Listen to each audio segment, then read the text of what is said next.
उसमें बुखारी साहबा कहती हैं कि भारत के खिलाफ ऑपरेशन नवाज शरीफ की ज़ेरे निगरानी डिजाइन हुआ था। मुझे तो डर है कि नून लीग वाले अब ये दावा ना कर दें कि जिस पाकिस्तानी तैयारे ने राफेल गिराया था, मियां नवाज शरीफ उसके कॉकपिट में पायलट के साथ मौजूद। खुद नवाज शरीफ ही ना बोल पड़े कि जनाब वो सिर्फ ऑपरेशन कीमा करेले, ऑपरेशन आलू गोश्त, ऑपरेशन कुन्हा चन्योटी या फिर ऑपरेशन कुल्फा फलूदा के अलावा किसी और तरह का ऑपरेशन डिजाइन करने के काबिल नहीं है। नून लीग के नाज़रीन इसी दौरान फिक्री रहनुमा इरफान सदीकी साहब ने सबसे ज्यादा दिलचस्प बात की। वो कहते हैं कि नवाज शरीफ इस 5 रोजा जंग में दबंग तरीके से बोला है और अमली तौर पे बोला है। उसने जुबान हिलाई या नहीं, उसने भारत के दरो दीवार जरूर हिला दी।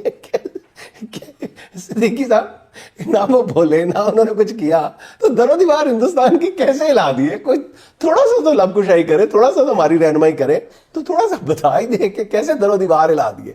सवाल ये कि नवाज शरीफ साहब मुंह से नहीं बोले, अब क्या मैं कहूँगा, पता नहीं खुशामदी जुबान नाज़रीन बोलने से पहले सोचती क्यों नहीं।